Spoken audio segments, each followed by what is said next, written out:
selamat sore. Assalamualaikum warahmatullahi wabarakatuh. Salam sejahtera untuk kita semua. Apa kabar, Bapak Ibu sekalian? Semoga semuanya dalam kondisi sehat ya. Nggak terasa kita puasa udah masuk ke setengah jalan, sudah di minggu ketiga, hampir minggu ketiga. Dan semoga semuanya tetap penuh semangat di bulan puasa ini. Dan semoga dengan webinar di sore hari ini jadi tambah insight lagi ya, puasanya jadi lebih bersemangat lagi karena nanti ada materi dari pembicara-pembicara kita yang kece. Sebelumnya senang sekali saya Feni bisa menemani Bapak Ibu pada webinar hari ini. Terima kasih juga saya ucapkan sudah meluangkan waktu gitu ya, sudah bergabung dalam diskusi yang sangat menarik. Kita mau ngomongin puasa dan juga DNA, kita mau ngomongin kaitannya terhadap berat badan juga. Karena pastinya nantinya pada saat Lebaran nanti harapannya kita nggak makin lebaran juga gitu ya. Jadi nanti kita akan bahas bersama-sama. Dan di webinar hari ini merupakan kolaborasi dari Nala Genetics, Kimia Farma Diagnostika, dan juga Lesol, dengan tujuan kita memberikan wawasan seputar nutrisi dan juga genetik atau DNA. Dan sebelum kita mulai, mungkin Bapak Ibu dipersilakan untuk mengisi daftar hadir terlebih dahulu. Boleh monggo di-scan atau di kolom chat kita ada link ya. Jadi bisa langsung diklik aja untuk daftar hadirnya. Karena nanti selama webinar di akhir kita akan announce ada pemenang untuk door prize gitu ya. Jadi boleh diisi dulu daftar hadirnya. Jadi nanti untuk tim lebih memudah pada saat lebih mudah dalam menghubunginya gitu ya. Jadi monggo diisi untuk daftar hadirnya. Dan ini adalah agenda di kegiatan hari ini. Jadi nanti akan dibuka oleh sesi Dokter Putri di 30 menit. Kita akan bahas seputar puasa maupun juga tadi dengan genetik dengan tema kita hari ini di A3D, yaitu lose weight the right way berdasarkan dari DNA based nutrition for mindful fasting and a healthier diet. Setelah itu nantinya akan dilanjutkan oleh sesi sharing bersama Dr. Revi Nugraha Halim selaku dari co-founder dari Lesol Catering, yang nantinya akan dilanjutkan oleh Apoteker Dodi Pak Dodi Munandar selaku Kepala Marketing dari Kimia Farma Diagnostika. Kita lanjutkan dengan sesi Q&A dan yang terakhir nanti kita foto dan juga closing gitu ya. Jadi itu adalah agenda hari ini. Tapi tak kenal maka tak sayang, jadi mungkin agak asing kalau misalkan Bapak Ibu atau teman-teman yang baru dengar seputar Nala Genetics. Jadi Nala Genetics sendiri adalah perusahaan bioteknologi yang terfokus pada perawatan preventif melalui tes DNA, yang mulainya adalah dipicu dari salah satu co-founder kami, Levana Sani, yang menemukan dari salah satu keluarganya, kok dengan pengasuhan dari obat-obatan justru efek sampingnya tidak diinginkan, melainkan ya didapatkan efek samping dan juga perbaikannya tidak didapati. Dan hal tersebut pada saat dilihat ada peran dari genetika yang menggerakkan beliau untuk melihat lebih dalam lagi sebenarnya efek genetik ini terhadap kesehatan seperti apa. Dan Nala Genetik sendiri juga memiliki misi untuk membantu individu dalam mencapai kesehatan yang optimal supaya tidak terjadi hal-hal yang tidak diinginkan. Dan saat ini Nala Genetics juga didukung oleh ilmuwan internasional dengan teknologi eksklusif. Nala Genetics juga dipercaya oleh dokter, rumah sakit, dan juga laboratorium di Asia serta Eropa. Dan dengan pendekatan ini, Nala Genetics menghadirkan solusi baru berdasarkan genetika. Produknya apa saja? Mungkin kita bahas sedikit yang dimulai dari Mamoredi. Jadi Mamoredi ini adalah pemeriksaan screening risiko kanker payudara yang kita mau lihat berdasarkan profil genetika. Yang kedua adalah Cardiac Ready. Cardiac Ready merupakan screening risiko terhadap sakit jantung. Jadi mungkin sekarang ini juga banyak berita gitu ya untuk anak-anak muda tapi sudah terkena penyakit jantung. Nah, di sini kita melihat apakah peran genetik di sini mengambil andil yang cukup besar juga. Selanjutnya yang nantinya kita bisa lihat di sini seperti Nutri Ready dan Life Ready yang merupakan solusi untuk wellness. Jadi kita bisa cari tahu seputar nutrisinya yang tepat seperti apa. Jadi kita nggak asal dalam pemilihan suplementasi, Kita bisa lihat risiko intoleransi juga, kita bisa lihat exercise yang terbaik berdasarkan genetik seperti apa, jadi lebih tepat lagi dalam menerapkan lifestyle. Dan yang terakhir kita punya RX-ready juga, yaitu personalized medication. Kita bisa membantu untuk melihat sekiranya pemilihan obat-obatan berbasis dari genetika. Dan selain itu, kita kenalan juga dengan salah satu kolaborator di webinar hari ini, yaitu PT Kimia Farma Diagnostika yang sudah sering kita dengar. PT Kimia Farma Diagnostika ini sendiri adalah bagian dari holding BUMN Farmasi yang terfokus pada jaringan pelayanan laboratorium medis dan klinik terbesar di Indo, serta layanannya juga sudah tersebar banyak ya di seluruh Indonesia. Kimia Farma sendiri berfokus untuk memberikan pelayanan yang berkualitas dan juga terintegrasi secara nasional. Dan sebagai peringatan awal kerjasama Nala Genetics dengan Kimia Farma, nantinya kita akan ada promo spesial. Jadi kalau Bapak Ibu, teman-teman mau di screenshot terlebih dahulu ya, kita akan ada promo hingga akhir bulan ini. Yang promonya apa aja? Di sini ada terlihat penurunan harga gitu ya. Yang sebelumnya di 4.450.000 untuk RX Ready, yang sekarang hanya menjadi 3.500.000. Jadi mungkin momennya sekalian lagi THR gitu ya. Kita mau memberikan ke diri sendiri atau ke kerabat tersayang supaya kita bisa take action lebih mengenal diri kita melalui pemeriksaan DNA. Dan selain itu ada special banding promo juga. Jadi di sini ada paket plus package yang nantinya selain dari pemeriksaan genetik atau DNA akan digabungkan dengan pemeriksaan bersama dari Kimia Farma juga. Jadi sudah include seperti contoh pemeriksaan Nutri-Ready yang nantinya sudah ada pemeriksaan LDL, HDL ataupun juga vitamin D gitu ya. Harganya sudah best deal sekali. Dan yang terakhir ada paket bundling promo, yaitu untuk weight management sudah include Nala Nutri Ready dan juga Nala Life Ready, yang nantinya akan ada pemeriksaan HbA1c, kolesterol, jadi lebih holistik lagi untuk lihat current condition dan juga kita lihat berdasarkan pembawaan genetik. Promonya menarik sekali ya untuk acara hari ini. Dan Nala Genetics juga berkolaborasi dengan Lesol. Cerita sedikit tentang Lesol, nanti kita akan talk show bareng dengan co-foundernya, yaitu Dr. Evi. Tapi cerita sedikit karena beliau sempat cerita kalau ini bermula dari mamanya yang gemar memasak gitu ya. Jadi gemar memasak dan memang bahan-bahannya juga alami semua. Alhasil diinginkan untuk makanan-makanan yang sehat ini supaya bisa lebih banyak yang menikmati, yaitu dari catering Lesot ini sendiri. Dan setelah hampir sampai 10 tahun, Lesot masih tetap menjaga kualitasnya hingga saat ini, dan bukan hanya ditujukan untuk penurunan berat badan, tapi catering Lesot juga menjanjikan bahwa semua ingredients-nya adalah ingredients yang alami, tanpa ada tambahan MSG dan juga bahan kimia lainnya, dan juga dengan pemilihan teknik yang masak yang paling baik seperti itu.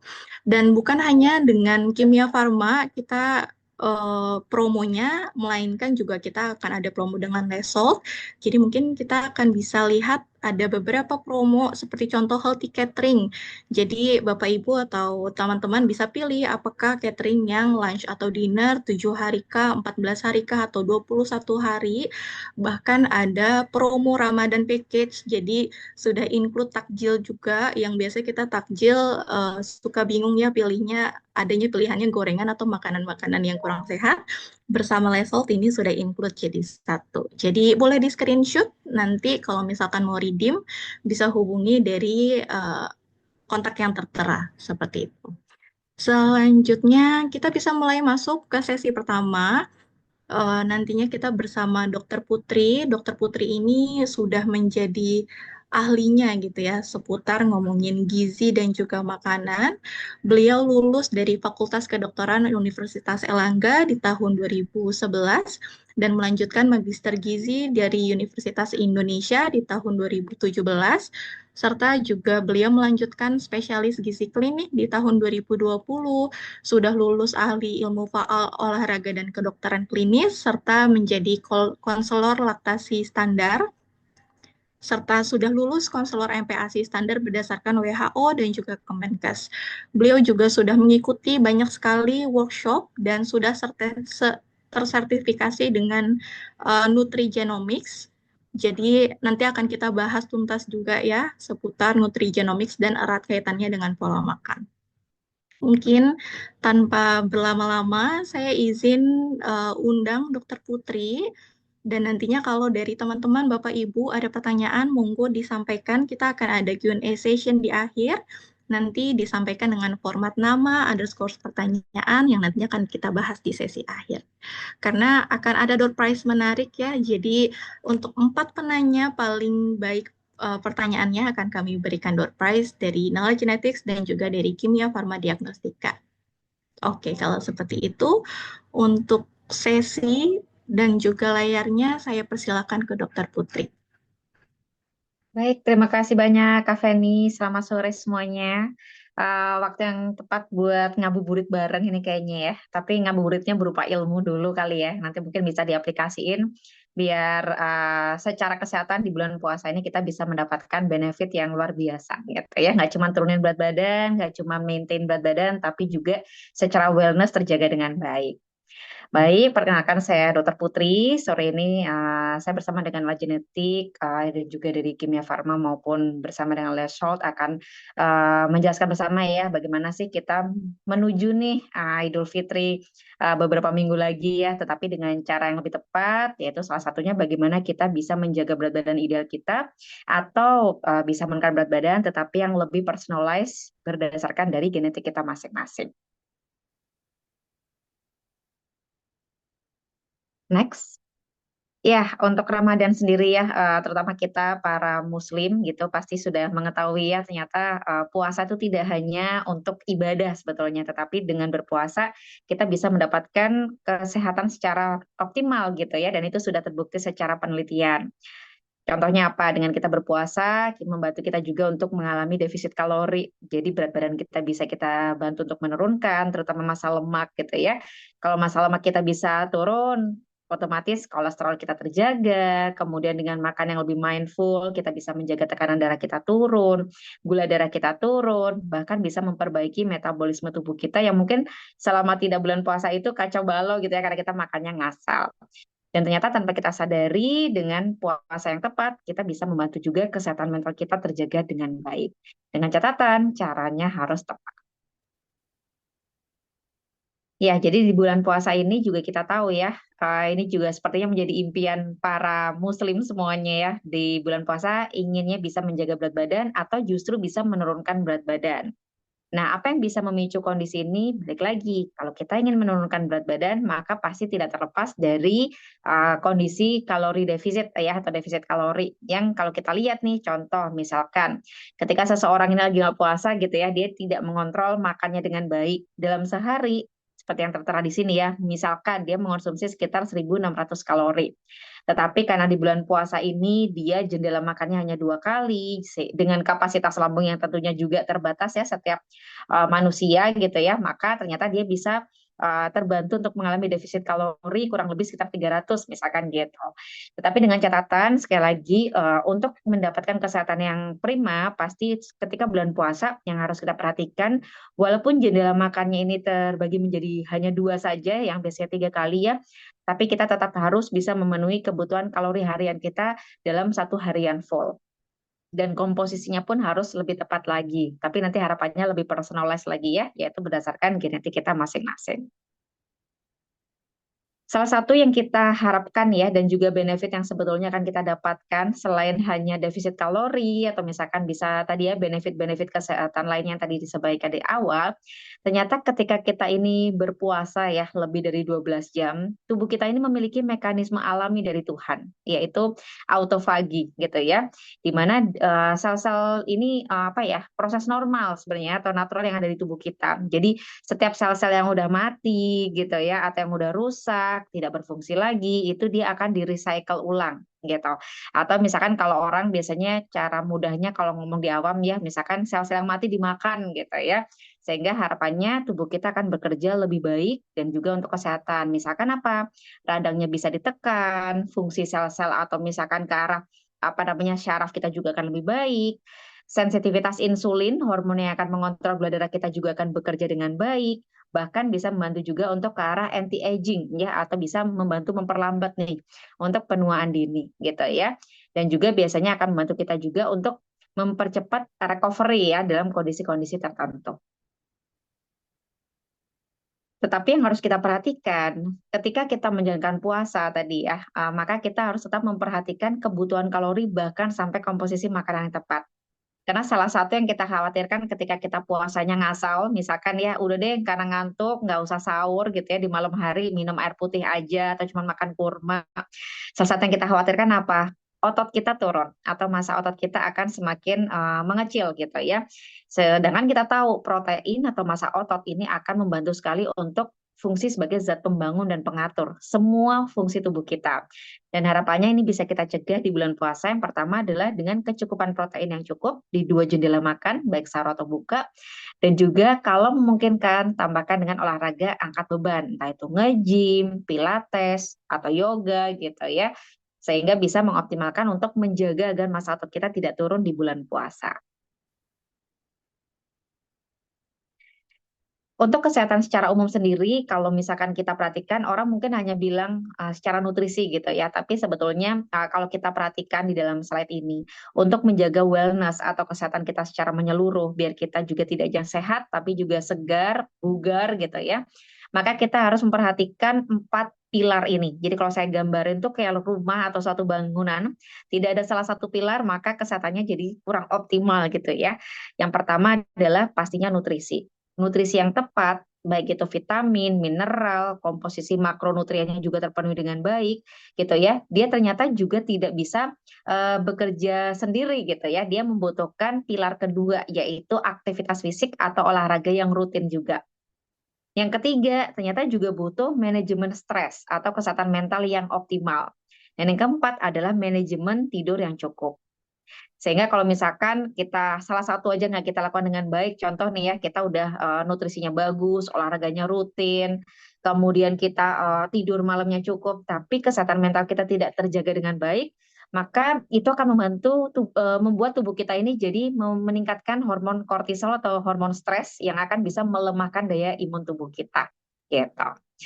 Oleh karena itu penting sekali ya ketika bulan puasa kita bisa menjaga keempat pilar tersebut. Dan kali ini saya akan membahas lebih lanjut yang berkaitan dengan nutrisi terutama ya.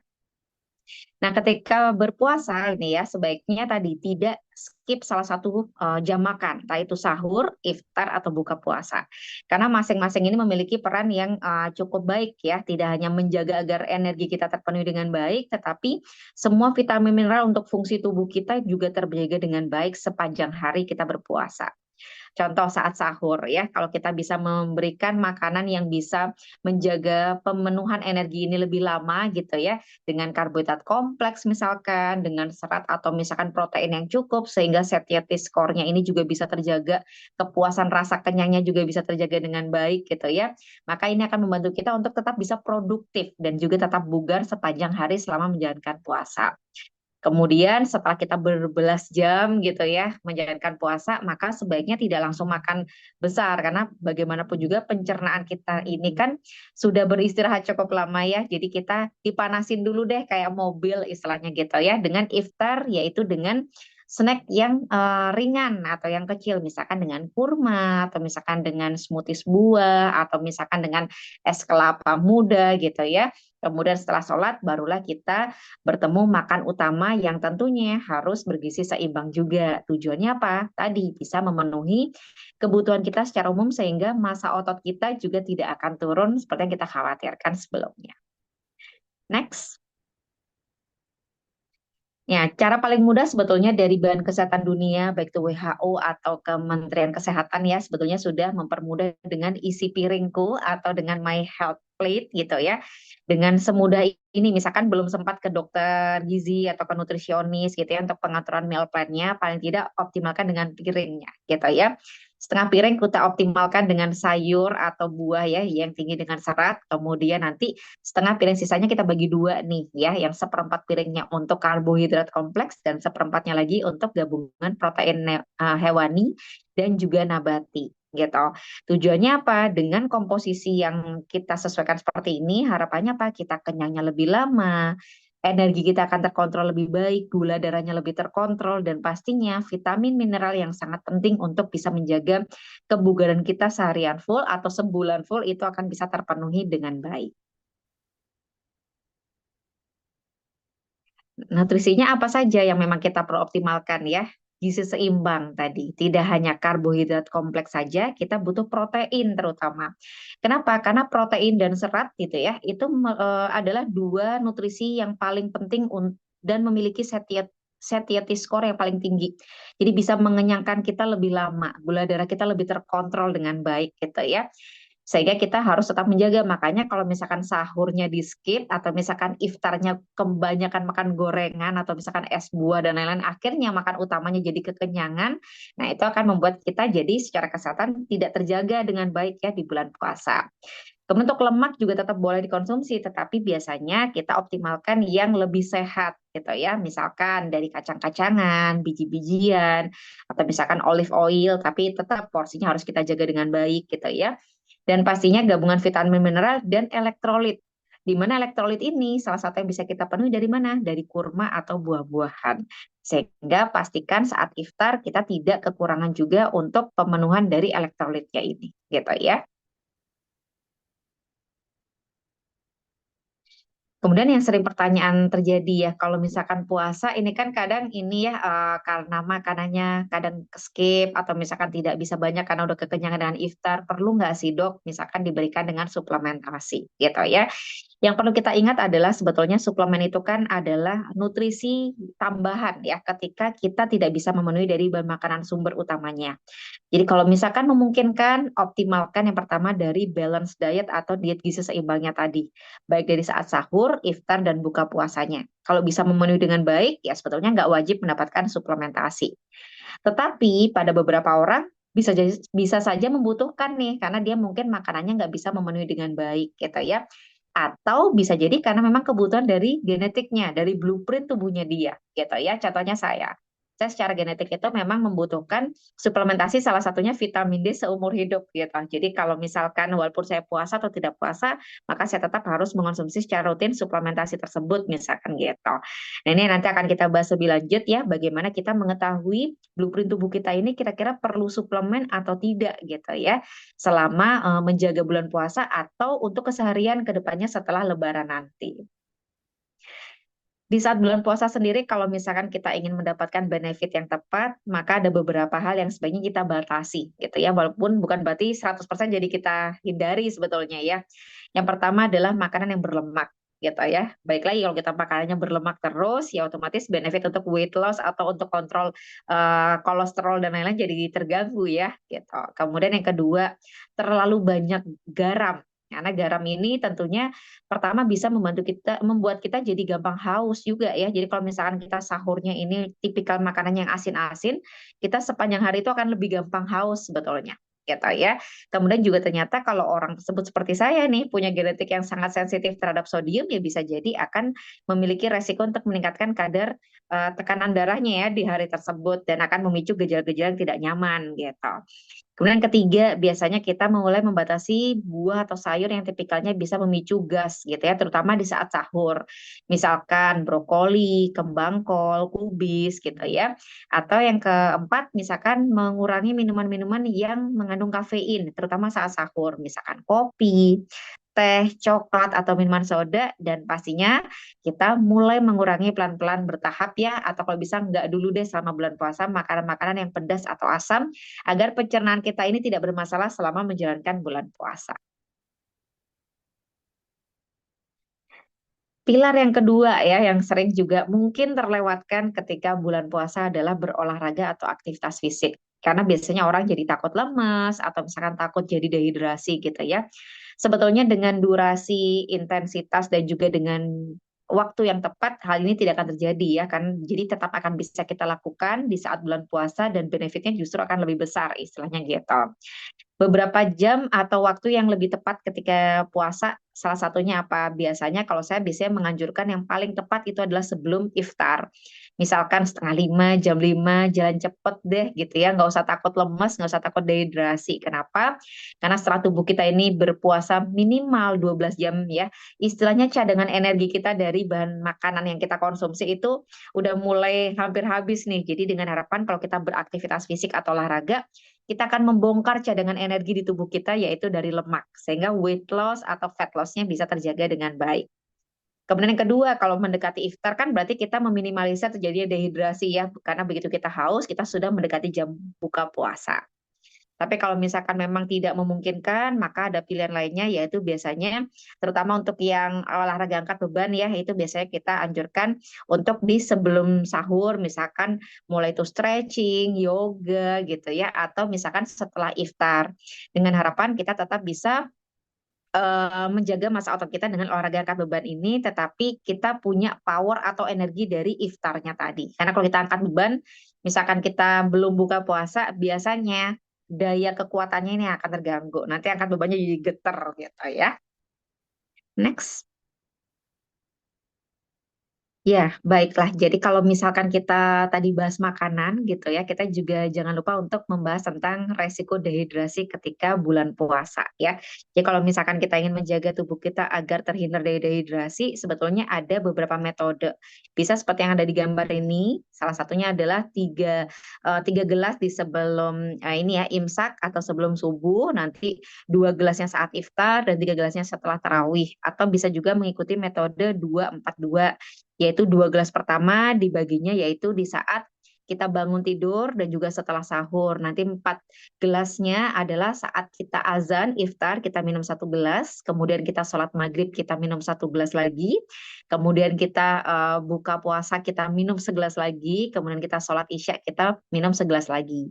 2 gelas lainnya adalah nanti biasanya kita anjurkan misalkan setelah selesai tarawih dan sebelum tidur. Dengan harapan 8 gelas minimal per hari ini bisa terpenuhi dengan baik sehingga selama bulan puasa kita terhindar dari dehidrasi. Bisa juga tips lainnya adalah kita memilih dan memilah makanan-makanan yang tipikalnya itu tinggi kuah gitu ya, misalkan dengan sup, capcay kuah, misalkan gitu, atau buahnya yang tipikalnya tinggi cairan juga, misalkan dengan buah semangka gitu ya, sehingga cairan kita juga akan terpenuhi dengan baik. Pilar yang ketiga tadi ya, manajemen tidur gitu ya. Jadi tidur yang cukup itu pastinya akan menjaga kesehatan secara umum.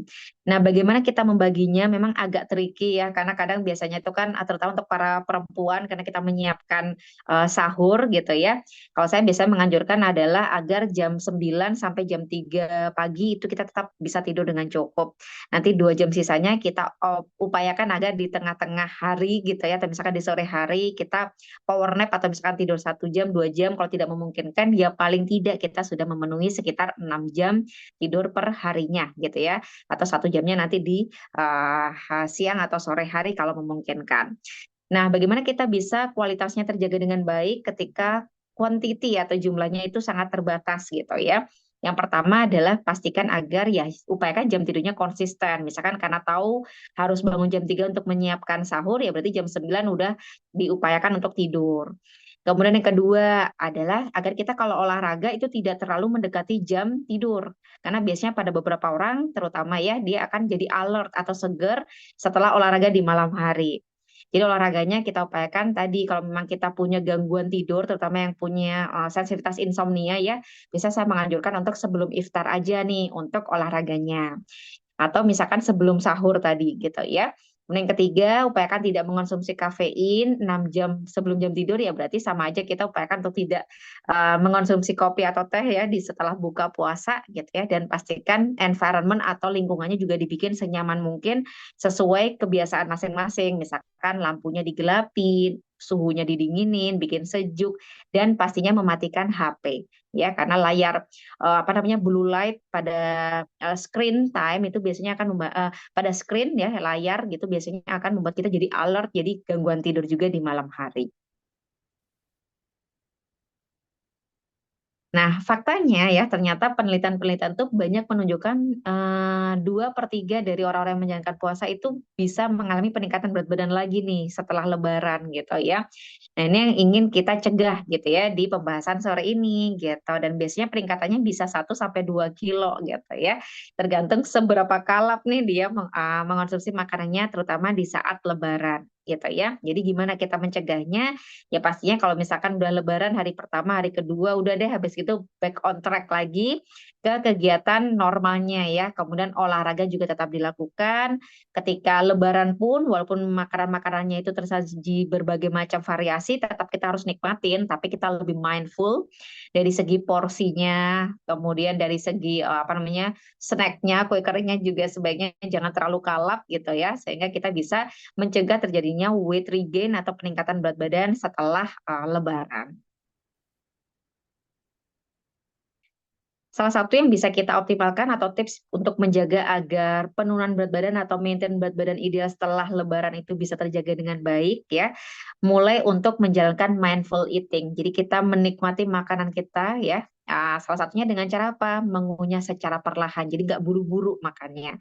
Ingat rasa kenyang kita itu baru akan tertrigger setelah 20 menit kemudian. Jadi kalau kita kalap di awal, kita nggak sadar. Kemudian kita akan merasa, kenapa ya begitu berdiri baru kerasa kenyang banget, perutnya begah kekenyangan gitu ya. Jadi yuk mulai untuk ngunyahnya lebih perlahan, fokus dengan makan yang ada di depan kita tanpa distraksi ya. Misalkan dengan kita main HP kan kita nggak sadar nih yang kita makan tiba-tiba habis nih satu mangkok full misalkan gitu ya. Kemudian kita juga mulai mengenali tubuh kita tuh butuh apa sih? Oh, mulai lapar atau cuman apa namanya? Cuman pengen apa ya binge eating setelah puasa aja atau memang kita sudah mulai lapar, kita mulai mengenali sinyal-sinyal tubuh kita gitu ya. Dan kita mulai memilih dan memilah makanan yang lebih bernutrisi gitu ya, yang lebih gizi seimbang. Misalkan oke lah lagi pengen gorengan, kalau saya biasanya kalaupun lagi pengen banget gitu ya, coba deh pilih dari gorengan yang ada itu yang tipikalnya lebih bernutrisi. Contohnya apa? Yang tinggi protein. Misalkan dibanding bakwan aja, mungkin saya akan lebih milih misalkan tahu isi deh gitu ya. Jadi lebih ya lebih ada nutrisinya lah ya, lebih ada proteinnya dan lain-lain misalkan gitu. Kemudian juga kita mulai mengenali tubuh kita, kalau udah mulai agak kenyang kita mulai stop gitu ya dan juga pastikan untuk apa namanya menikmati apa yang tersaji di sana tanpa harus berlebihan mengonsumsinya. Kemudian selain mengunyahnya ini ya lebih bertahap atau lebih panjang ya yang tadi ya mulai mengurangi screen dari HP misalkan jadi kita lebih mindful ke makanannya. Boleh banget kalau misalkan memilih piring yang lebih normal ya karena kalau kita lihat piring-piring zaman sekarang itu udah makin lebar-lebar dan itu kadang membuat kita jadi secara perspektif jadi salah nih rasanya makannya dikit padahal sebenarnya porsinya besar. Jadi cari piring yang ya ukurannya normal atau kecil deh. Zaman dulu kan ada ya piring-piring yang lebih size-nya lebih kecil jadi membantu kita untuk secara perspektif merasa makanan porsinya itu lebih besar gitu ya. Sehingga kita udah bisa ngerem secara visual dari penglihatan kita dan kita mulai fokus dengan rasanya, tekstur, aroma makanan kita gitu ya atau mindful tadi sehingga dengan harapan kita itu jadi nggak kalap makanannya dan lebih punya koneksi ya sama makanan-makanan yang kita konsumsi. Dan juga pastinya ini ya, pilih makanan-makanan yang lebih bernutrisi tinggi. Jadi kalau misalkan kita terutama sebagai perempuan mau menyiapkan makanan, meal preparation-nya ini pilih yang nutrisinya ini lebih ini ya, apa namanya, lebih padat gitu ya. Dan cairan jangan sampai kurang, aktivitas fisik tetap dijaga dan pastinya apa namanya, konsistensinya juga dijaga. Next. Oke, ini kalau secara umum ya untuk personalized nutrition, mungkin kita udah biasa kalau dengar ada nutrisi, lifestyle, suplemen butuh apa enggak, tapi yang akan kita bahas lebih lanjut yang sangat-sangat personal yaitu berdasarkan genetik kita yang tadi ya bisa dicek melalui tes nutrigenomik. Nah, tes untuk nutrigenomik ini sendiri itu sebetulnya akan membantu kita ya, apakah dengan makanan yang sama persis itu tubuh atau suplementasi yang sama tubuh kita ini akan merespon atau memetabolisme dengan cara yang sama gitu. Apakah justru dengan makanan yang sama ini nggak ada efek nih atau dengan lifestyle yang sama biasa aja efeknya atau mungkin di beberapa orang yang lain juga dia punya efek yang lebih besar nih gitu ya, atau misalkan dia memicu intoleransi yang lebih besar dibanding orang lain juga karena dari genetiknya sendiri. Nah, jadi ini akan membantu kita lebih personalize lagi untuk memilih dan memilah makanan maupun nutrisi atau suplemen yang akan kita konsumsi atau juga lifestyle lainnya, sehingga outcome untuk kesehatan kita juga akan terjaga dengan baik. Baik, di Nela Genetik sendiri salah satu yang bisa kita lakukan ya itu adalah dengan Nutri Ready ya. Apa namanya untuk Nutri Ready ini sendiri ada gabungan pemeriksaan untuk bagaimana kita mengetahui tubuh kita ini memetabolisme atau mengolah secara genetik ya terhadap mikronutrisi, vitamin, mineral atau makronutrisi. Kira-kira kita bagaimana nih terhadap karbohidrat, protein, lemak gitu ya. Atau bagaimana tubuh kita ini memiliki intoleransi makanan tertentu sehingga kita jadi mengurangi gejala-gejala atau resiko penyakitnya atau traits-traits lainnya misalkan ke arah energy balance yang berkaitan dengan obesitas. Nah, ini nanti di dalam Nutri Ready ya yang akan kita dapatkan apa saja, mulai summary nutrisi metabolismenya, gangguannya seperti apa. Misalkan contohnya di vitamin D seperti saya ya, walaupun rutin berjemur, pengaktifannya yang terganggu secara genetik sehingga mau nggak mau saya harus menambahkan suplementasi secara rutin, misalkan gitu ya. Kita juga jadi tahu nggak cuman mana nih resiko defisiensi vitamin mineral yang akan terjadi di tubuh saya, bahkan di Nala Genetik ini satu-satunya yang bisa menunjukkan, oh ternyata di tubuh saya itu bisa mengalami higher concentration sehingga saya nggak perlu jangan sampai ketinggian dengan mengonsumsi suplementasi secara asal gitu ya karena genetik saya ternyata justru gampang tinggi dan memicu resiko untuk toksisitas atau keracunan dari suplementasi misalkan gitu. Dan juga tidak hanya tahu bagaimana tubuh kita memetabolisme secara nutrisi, tapi kita juga akan mendapatkan report meal plan karena nanti setiap orang yang akan tes itu akan mengisi data-data ya. Salah satunya akan membantu kita kalau misalkan mau menurunkan berat badan, menaikkan berat badan atau maintain berat badan, suggestion-nya akan lebih personalize lagi, gabungan dari data yang sudah diisi, misalkan berat badan, tinggi badan, usia, aktivitas fisik, dikombinasi dengan genetiknya. Setiap orang yang pastinya akan personal. Dan biasanya akan lebih baiknya lagi kalau nutrisi ini akan kita combine dengan tes selanjutnya yaitu Life Ready berhubungan dengan lifestyle ya. Mulai itu bagaimana peran genetik kita ya terhadap fitness atau kebugaran, olahraga yang tepat, do and dance-nya kita akan tahu mana yang sebaiknya kita hindari, kita batasi, kita optimalkan.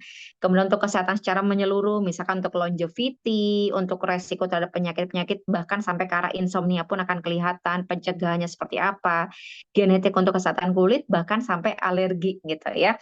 Sehingga kita juga jadi bisa preventif maupun untuk menjaga quality of life kita dari genetik yang kita cek. Dan untuk tesnya pun sangat ini ya sangat mudah untuk dibaca dan juga biasanya akan dijelaskan oleh dokter spesialis yang juga atau misalkan dokter yang memang sudah provide ya untuk bisa menjelaskan lebih detail sehingga kita bisa menjalankan rekomendasinya dengan lebih tepat. Nah, ini contohnya ya, ada Mrs. Ana ya, dia ini umur 33 tahun, datang ke dokter spesialis gizi untuk menurunkan berat badan, tapi dia ini sering banget mengalami sering pusing, migrain, punya gejala GERD, dan sering banget merasa gampang capek gitu ya. Jadi di sini ada data-data yang sudah kita dapatkan, memang pasien ini memiliki obesitas morbid ya, persentase lemaknya cukup tinggi, dan kolesterolnya walaupun normal dia sudah menuju slightly to over ya kalau kita perhatikan. Untuk family history-nya juga ada hyperlipidemia ya, ada diabetes juga dari orang tuanya. Aktivitas fisiknya hampir nggak ada atau ini bisa kita sebut dengan non-exercise physical activity ya. Dan untuk makanannya sendiri dia biasanya buka puasanya itu 2 sampai 3 cake ya atau nasi lemak 1 serving gitu ya. Nah, untuk buah juga hanya 2 sampai 3 kali per minggu. Oke, kita lihat kalau dari sini ya bisa kita optimalkan. Oh, ternyata contohnya nih vitamin D gitu ya. Kita bisa membantu pasien mengingatkan bahwa untuk menurunkan berat badan juga akan membutuhkan vitamin D yang cukup gitu ya. Dan orang-orang yang obesitas, vitamin D-nya itu akan semakin terjebak di dalam lemak yang tinggi sehingga kita bisa mengedukasi untuk ada tempatnya nih untuk mendapatkan suplementasi seumur hidup ya dari genetiknya karena memang cenderung lower dan bisa membantu untuk memanage hasil tadi ya obesitas dan lain-lain. Kemudian untuk pasien tadi juga menyampaikan bahwa dia ini gampang capek gitu ya, gampang fatigue, lemah gitu ya, energinya gampang turun. Nah, ini salah satu yang bisa kita optimalkan adalah pemenuhan dari vitamin B6, B12-nya memang pada pasien ini cenderung gamma rendah. Sehingga kita harus edukasi dengan baik untuk mengikuti meal plan-nya. Salah satunya adalah kombinasi protein hewani dan nabatinya harus terpenuhi dengan baik nih di dalam jendela makan saat sahur maupun buka puasa. Sehingga kalau misalkan pasien tidak bisa mengikuti meal plan yang dianjurkan, maka kita edukasi untuk ditambahkan suplementasi, misalkan gitu ya. Begitu juga untuk mineral, di sini ada magnesium yang cenderung rendah pada pasien ini ya.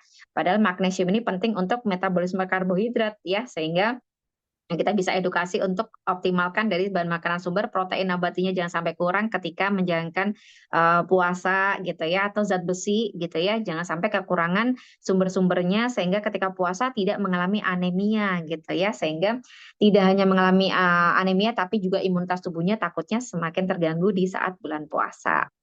Dan untuk makronutriennya sendiri, misalkan kita perhatikan, oh ternyata memang pasien ini karbohidratnya cenderung tinggi, jadi ada pembatasan persentase karbohidratnya ya, maksimal 50%, misalkan gitu dari hasil genetiknya.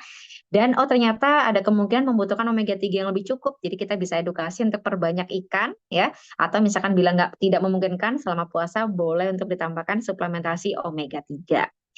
Kemudian sama puasa juga kita batasi untuk ini ya, intoleransi makanan yang mungkin bisa mengganggu GERD-nya tadi agar tidak apa namanya ya, gejalanya tidak semakin parah misalkan gitu. Untuk olahraganya pun yang kita bisa optimalkan adalah karena Mrs. Ana ini punya low potential for lean body mass, jadi dia punya resiko untuk ototnya mudah turun. Jadi kita bisa edukasi selama puasa jangan sampai lupa untuk tetap menjalankan olahraga angkat bebannya ya, minimal misalkan kalau dari genetik ini biasanya akan muncul nih berapa kali nih, misalkan 3 sampai 4 kali per minggunya misalkan gitu ya. Kemudian juga karena punya slow metabolism, jadi kita semakin edukasi agar proteinnya tidak sampai kurang dalam asupan perharinya, jadi harus mengikuti meal plan dengan baik, dan olahraga angkat bebannya harus terjaga dengan baik juga, sehingga bisa membantu agar masa ototnya terjaga dengan baik, metabolisme tubuhnya juga akan terjaga dengan baik. Untuk longevity-nya sendiri kita mengingatkan pasien salah satunya adalah lebih mudah mengalami low fibrinogen yang penting untuk protein yang penting untuk ini ya pembekuan darah. Jadi proteinnya pasti nggak boleh kurang selama bulan puasa terutama dan mengurangi paparan-paparan entah itu asap rokok baik itu aktif maupun pasif gitu ya. Atau bisa juga kita mengingatkan dia memiliki genetik radang yang cukup tinggi sehingga menjadi motivasi ya di bulan puasa, ayo segera turunin massa lemaknya karena dengan massa lemak yang semakin turun, resiko radang kronisnya juga akan semakin bisa ditekan. Dan juga kalau massa lemaknya semakin turun, maka vitamin D-nya juga akan bisa segera dikejar agar ke kadar yang normal. Sehingga kita bisa memberikan rekomendasi yang lebih presisi ya pada pasien tersebut berdasarkan report yang ada genetiknya dia untuk fat loss kira-kira kalorinya seperti apa gitu ya. Kemudian juga kita optimalkan mana yang perlu suplementasi, mana yang dari bahan makanan sumber, dan kita ingatkan pasien untuk membatasi beberapa hal sesuai genetiknya. Contoh, misalkan membatasi intoleransinya secara genetik tadi ya, yaitu sodium atau garamnya, kemudian gluten, kemudian daging merah agar tidak memicu resiko kankernya secara genetik gitu ya, dan juga membatasi misalkan genetik insomnianya dia, yaitu agar membatasi kafein terutama setelah iftar atau buka puasa misalkan gitu. Dan kita merekomendasikan untuk buah sayurnya dioptimalkan lagi yaitu minimal 5 serving per harinya. Dan juga olahraganya kita edukasi lebih lanjut untuk olahraga angkat bebannya gitu ya.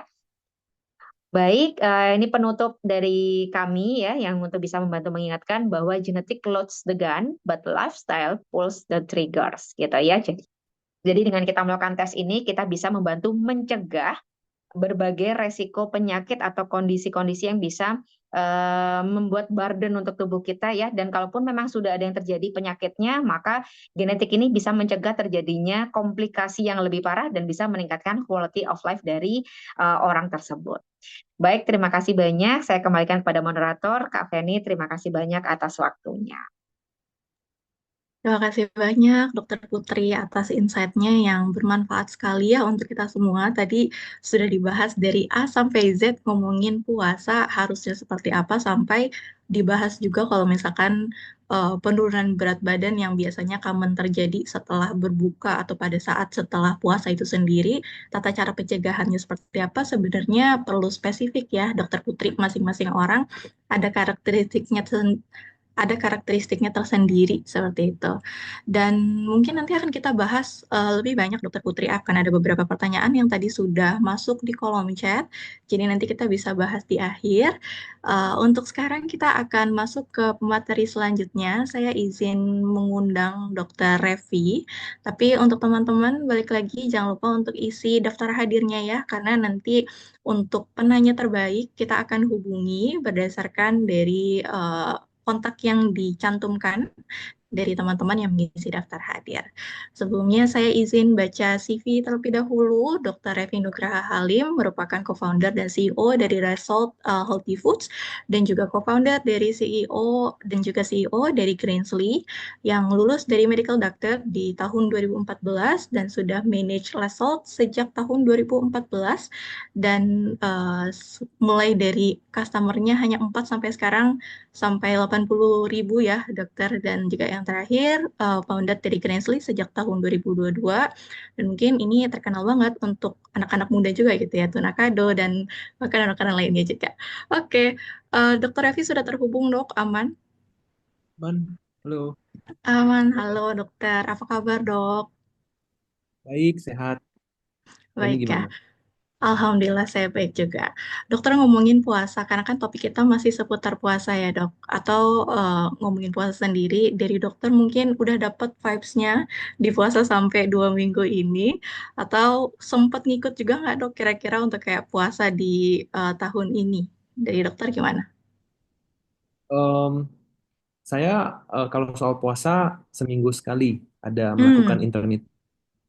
Jadi mungkin 16 jam puasa, terus habis itu makan seminggu sekali. mm-mm, Em, Nggak terlalu ekstrim, em, cuman lumayan rutin dilakukan ya, karena lumayan penting untuk riset badan juga. mm-mm. Atau autofagi yang tadi sempat disebutkan oleh dokter Putri ya, dokter Evi. Di Dokter Putri sih bagus banget ya, udah lengkap banget. Em, Mm-mm, dan puasa juga sebenarnya tadi ada anti aging longevity ya. Itu tuh naikin HGH kita, Human Growth Hormone. Jadi bagi di sini ibu-ibu mungkin bapak-bapak juga yang mau awet muda, yang mau badannya em, makin umur panjang tapi tetap sehat, puasa salah satu cara yang efektif. mm-mm. Setuju banget dok, tapi ngomongin puasa, karena pengalaman dari saya pribadi dan beberapa kerabat yang terdekat ya dok ya, kadang kita mikirnya oke puasa lebih sehat, tapi nyatanya banyak juga yang mungkin pola makannya jadi berantakan. Karena momennya apalagi sekarang kayak banyak takjil di luaran sana, alhasil makan yang dibutuhkan nggak terpenuhi, tapi pilihnya dari makanan-makanan seperti takjil tadi gitu ya dok. Menurut dokter Revi dan berdasarkan pengalaman dokter juga nih yang sudah managing banyak orang juga gitu ya dok untuk catering dan terkhususnya tadi di bulan puasa, ada nggak sih kayak mungkin beberapa nutrien yang potensi banget gitu dok untuk defisiensi selama bulan puasa? Dan kalau dokter boleh cerita juga dari Lesel sendiri biasanya cater hal tersebut seperti apa? Karena dari yang saya baca Lesel juga menjunjung untuk balance diet ya dok ya, supaya kita gizinya bisa dapat semua gitu. Oke, thank you, Fanny. Pertanyaan bagus banget. Mungkin sebelum itu tuh aku bakal tekanin sebelum kita kayak melakukan puasa atau melakukan makan sehat atau tadi jaga tidur atau workout, mindset itu penting sekali gitu. Jadi mindset teman-teman di sini tuh aku lumayan urge untuk melakukan hidup sehat itu tuh bukan dari ketakutan. Jadi bukan dari kayak takut gendut atau takut sakit atau itu kan biasa mau turun berat badan karena takut gendut kan atau Hmm, takut nggak cantik, hmm, nggak cakep gitu. Cuman bisa datang dari instead of fear adalah celebration. Jadi kita malah mau merayakan tubuh kita gitu. Tubuh kita tuh bisa bisa loh kita angkat beban segini gitu. Bisa loh kita makan sehat dan badan kita makin seger. Bisa loh kita gara-gara jaga makan tuh tidurnya juga lebih nyenyak. hindarin kopi, tidurnya lebih nyenyak, besok paginya bangun lebih segar gitu. Jadi hal-hal seperti itu tuh menurut aku sebagai basis penting banget gitu. Karena makan makanan sehat atau hidup sehat ini wellness ya sekarang ya. Itu bukan cuman tentang ya udah turun 10 kilo, berat badan ideal selesai. Itu Mm-mm. tentang lifestyle, tentang kita achieve our better self, achieve our best self. Yang kedua, sebenarnya tadi pertanyaannya ada nggak satu nutrisi atau ingredients atau apa yang bisa enhance ya selama bulan puasa atau orang yang mau melakukan pola hidup sehat. Sebenarnya ada satu nutrisi atau ingredient yang bisa membantu kita untuk menurunkan berat badan secara super efektif, ideal, untuk menaikkan massa otot, untuk buat kita tidurnya oke, untuk buat kita olahraganya juga bagus ya. Satu ingredient itu namanya, teman-teman ada yang bisa tebak nggak? Jadi satu ingredient itu namanya disiplin. Itu yang kita sering lupain. Aku yakin gitu, teman-teman di sini sebenarnya punya basic knowledge ya. Apalagi tadi Dokter Putri, saya rasa pemaparannya sudah sangat lengkap. Em, Teman-teman di sini tahu gitu, kalau makan gorengan tidak baik gitu. Atau misalnya kayak kalau misalnya buka puasa sebelum tidur, minum yang tinggi kafein dan tinggi gula ya. Sekarang gula lagi sangat diperangi ya, karena memang Mm-mm. di sekitar kita makan gula itu bisa berakibat negatif terhadap kesehatan kita gitu. Sebenarnya kita basic knowledge-nya saya rasa dengan awareness yang sekarang ada tuh sudah lumayan tahu gitu teman-teman di sini. Tetapi untuk mempunyai disiplin itu yang memang nggak gampang ya. Mungkin kita waktu kita bahkan teman-teman kolega saya yang dokter lain juga tahu gitu mengobati pasien ini dilarang makan ini, terus dikasih lifestyle gimana, cuman mungkin di balik itu dia masih merokok juga gitu. Jadi disiplin tuh penting banget gitu. Kalau kita disiplin dan punya mindset yang benar, em, prakteknya itu bakal jauh lebih mudah. Jadi kalau di prakteknya sendiri, em, secara ini suasananya masih Ramadan ya, orang masih berpuasa. em, untuk kita menjalani puasa, untuk waktu kita buka puasa punya mindset seperti, oh, gue udah puasa nih, udah nggak makan seharian, terus buka puasanya dengan metode balas dendam ya, itu juga Mm-mm. makan yang banyak gitu. Gue kan udah puasa gitu. Itu ya bisa jadi berakibat negatif juga kalau tidak hati-hati gitu. Itu oke. Jadi tadi mungkin Dokter eh, Putri juga udah sampaikan kayak em, makan makanannya gimana, komposisi itu sangat penting. Jadi minum air, dan mungkin harus dilengkapi kalimat berbuka dengan yang manis ya. Jadi mungkin sekarang teman-teman di sini kayak ya udah berbuka dengan yang manis gitu. Manis A dan manis B itu tidak sama gitu. Jadi manisnya dari kurma dan manisnya dari minuman kemasan yang misalnya teh manis gitu ya atau apa itu tidak sama gitu. Jadi itu mesti dibedain. Em, Setiap kita misalnya buka dengan yang kasih kita energi, glukosa karena kita udah puasa seharian itu penting. Tetapi aku sangat saranin em, gulanya itu di-pack dengan fiber. Gulanya itu di-pack dengan nutrisi. Jadi seperti buah-buahan ya, itu memang manis juga, tetapi ada nutrisi-nutrisi dan ada fiber yang bisa mencegah untuk gula yang masuk ke dalam tubuh kita nggak langsung masuk ke dalam darah kita. Jadi enggak menaikkan resistensi insulin. Itu penting. Dan dari sana, ya tadi Dokter Putri udah sampaikan, udah sangat lengkap juga. Protein, fiber, penting. Karbo, kita pilih yang kompleks karbo. Jangan yang simple karbo. Terus kita pilih makan makanan yang whole foods, bukan makan yang processed foods. Biskuit-biskuit atau jajanan itu kalau bisa dialihkan ke makan makanan yang lebih natural. Terus olahraga, mungkin kalau lemas olahraga kecil-kecilan aja, yang penting bergerak ya, banyak gerak. Jalan cepat, udah cukup gitu kalau misalnya lemas ya. Terus sahurnya tadi juga untuk makan makanan yang tinggi energi dapat menjaga kita tetap berenergi seharian ya. Itu juga penting gitu. Jadi empat pilar tadi benar banget dan empat pilar tadi juga saling berhubungan ya. Dan saya rasa teman-teman di sini untuk melakukan itu diperlukan mindset yang tadi saya sebutkan sebelumnya dan dari sana baru bisa merasain enaknya hidup sehat, baru bisa ngerasain efeknya. Karena saya ngerti juga mungkin teman-teman di sini atau kita juga nggak banyak orang yang mencintai kata sehat. Karena kata sehat itu tuh identik dengan makanannya tidak enak atau antisosial, tidak bisa ini, tidak bisa itu, banyak banget larangannya gitu. Tetapi sebenarnya kalau kita melakukan itu dengan disiplin, itu tuh bisa achieve hal-hal yang bahkan kita tidak pernah bayangkan sebelumnya. Em, Tubuh kita jadi makin fit, kita makin confident, makin pede, terus kita juga semakin kerja semakin bagus, semua semua poin di hidup kita tuh semakin meningkat. Itu yang saya rasa nikmatnya hidup sehat yang saya wish teman-teman di sini bisa rasain. Mm-mm. Setuju dok. Jadi mungkin banyaknya adalah momen balas dendam yang tadi saya langsung kayak, banyak juga nih orang-orang yang kalau kita kan biasanya habis beduk maghrib gitu ya dok, udah ada tanda, terus mungkin tadi yang biasanya kalau kita diminta untuk makan kurma, tapi somehow beberapa ada yang makannya langsung oke gorengan, dan nggak jarang ada yang lebih dari dua atau sampai tiga gitu ya dok ya. Jadi itu sih benar dok, aku setuju banget kalau misalkan memang kita bisa mulai perhatikan dari beberapa pilar yang tadi dokter Evi dan juga dokter Putri sudah sempat bahas juga gitu ya.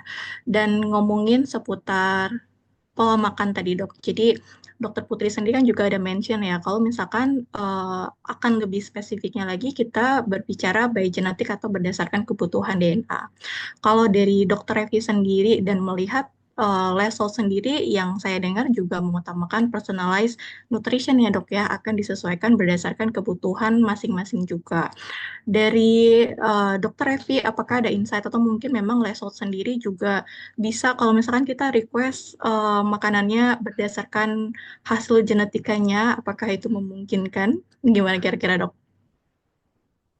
Jadi salah satu yang spesial dari Lesalt itu selain kita pakai bahan 70% organik, kita masak hanya di panci titanium dan stainless steel.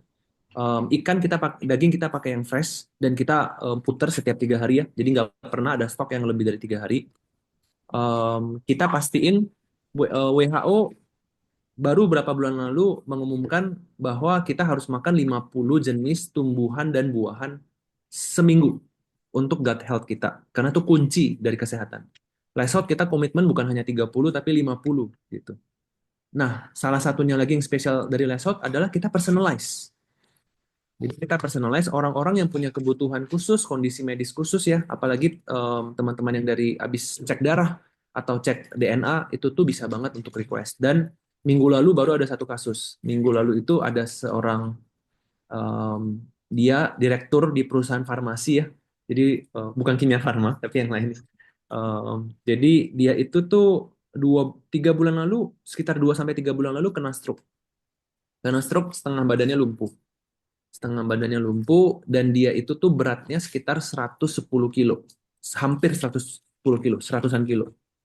Jadi bayangin dia udah sangat overweight, stroke, dia punya anak istri yang masih kecil anaknya. Jadi itu suatu musibah lah ya yang semua orang pasti tidak pengen gitu. Dan gak dipungkiri tapi dia adalah tipe yang food is my sanctuary. Jadi tipe yang kayak udah habis stres kerja, udah habis stres ini itu, capek, pelariannya carinya di makanan. Mungkin banyak teman-teman seperti itu ya. Dan berarti dia umurnya sekitar 30-an akhir ya.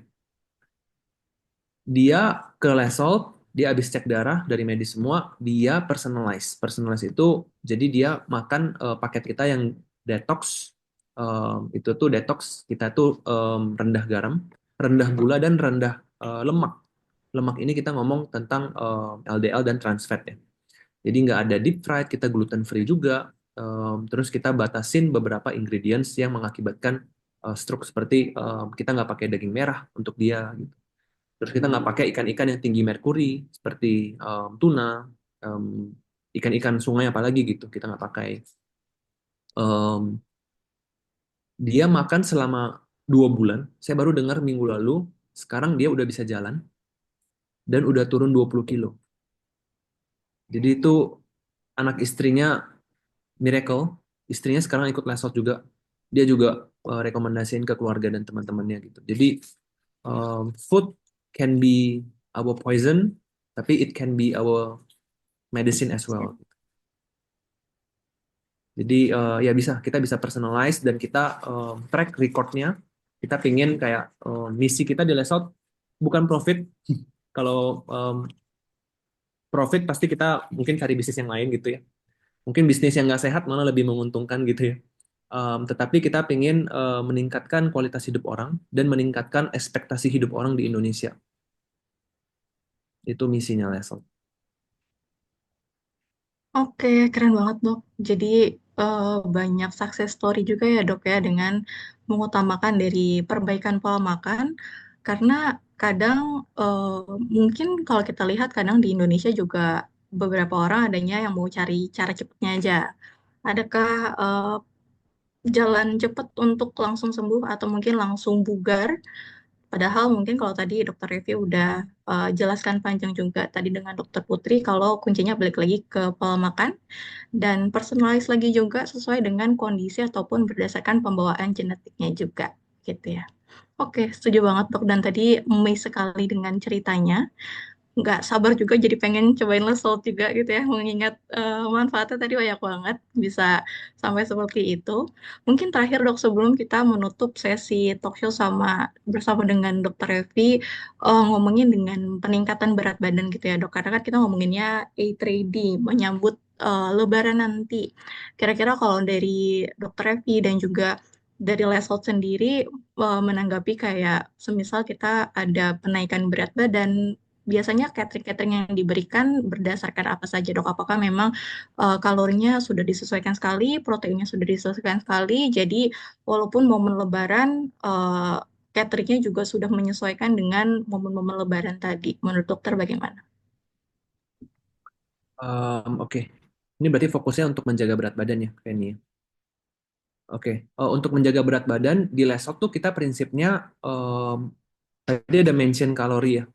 Jadi kalori itu penting untuk kita nggak berlebihan, tapi penting juga untuk nggak berkekurangan. Mungkin saya bahas sedikit tentang kalori ya. Em, sat- Satu kalori dari ingredient tertentu dengan satu kalori dengan ingredient tertentu itu beda banget. Contoh, satu kalori dari omega 3 dan satu kalori dari omega 6 itu sama kalorinya, tetapi efek di badan itu bisa bisa beda. Omega 3 dapat menurunkan inflamasi, omega 6 dapat menaikkan inflamasi. Em, Seperti juga kalau kita ngomong misalnya nih, tiap hari kita makan mie instan. Ya.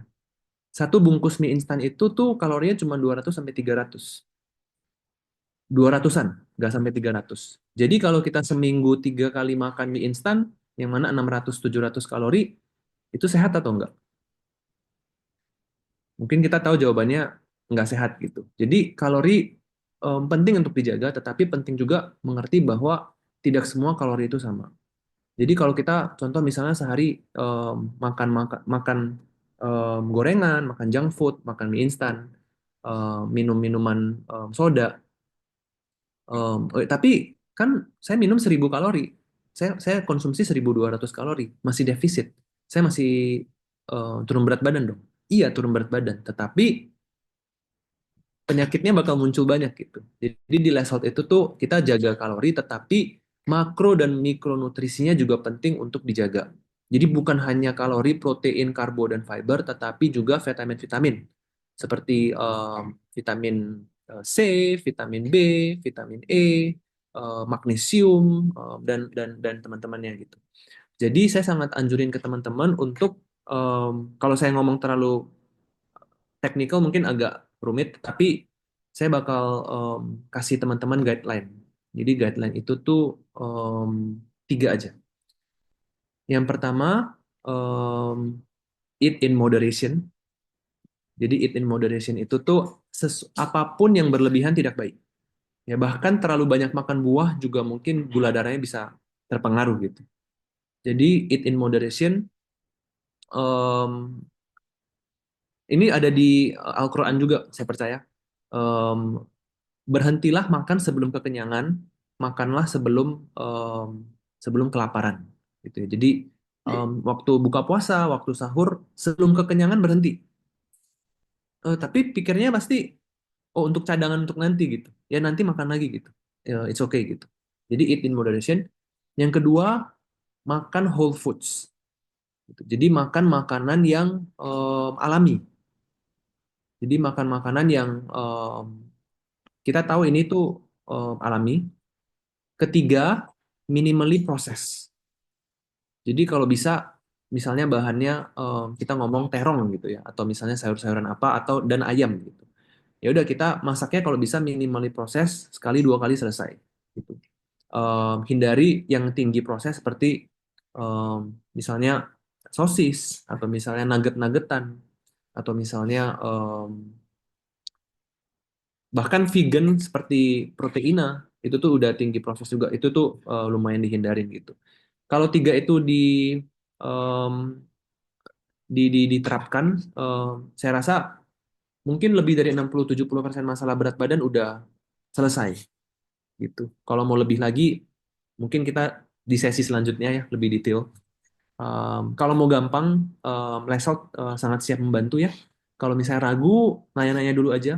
Nanya-nanya dulu, kita customer care kita, mereka kita sebutnya health analyst juga udah di training sehingga pengetahuan mereka cukup gitu untuk teman-teman yang di sini pengen konsultasi, gratis kok, bisa tanya-tanya karena misi kita memang untuk meningkatkan awareness orang-orang terhadap hidup sehat.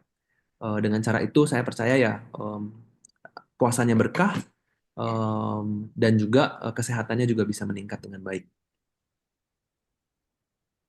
Oke, keren banget dok. Memang perlu lebih di-remind ya. Kadang kita jadi makan secara cukup, tahu konsep, kadang aplikasinya yang suka belum diterapkan. Tapi saya setuju banget dengan Dokter Evi tadi tiga hal gitu ya, untuk pilih yang whole food, untuk makan secara cukup, nggak berlebihan, lebih mindful juga, perhatikan kalau misal memang tubuhnya sebenarnya sudah kasih sinyal rasa kenyang, karena kadang beberapa orang juga terabas aja, makan-makan aja. Oke, kalau gitu terima kasih sekali Dokter Evi atas sesi talk show yang agak singkat ini, cuma di 15 menit. Mungkin tadi betul dok, kita hopefully bisa ketemu di next-nya juga ya dok ya, supaya bisa bahasannya lebih banyak lagi. Oke, baik. Terima kasih Dokter Evi. Saya izin mengingatkan ke teman-teman untuk mengisi kembali daftar hadir gitu ya, supaya dari tim Nala lebih mudah untuk menghubungi pada saat nanti memberikan hadiah door prize untuk 4 penanya terbaik. Jadi bisa langsung diklik aja di browsernya bit.ly/e3d. Nanti langsung diisi beberapa data yang kami butuhkan. Dan izin mengingatkan, kami ada promo spesial sampai 31 Maret 2025. Mungkin boleh di next slide.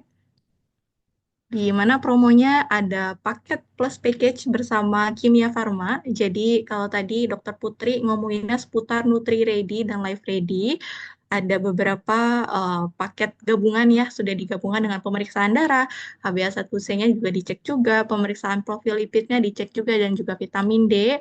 Atau kalau misalkan mau lihat yang bagian obat-obatan ada di RX Ready, untuk bagian risiko kanker payudara ada di plus package yang Mamu Ready, untuk yang risiko terhadap penyakit jantung ada di yang cardiac ready. Atau mau langsung sekalian saya mau lihat yang weight management plus package-nya, jadi bisa sekalian langsung sudah include Nutri Ready, Life Ready, dan juga beberapa pemeriksaan dari lab testnya, sudah ada hematologi rutin, HbA1c, dan juga profil lipid dan vitamin D.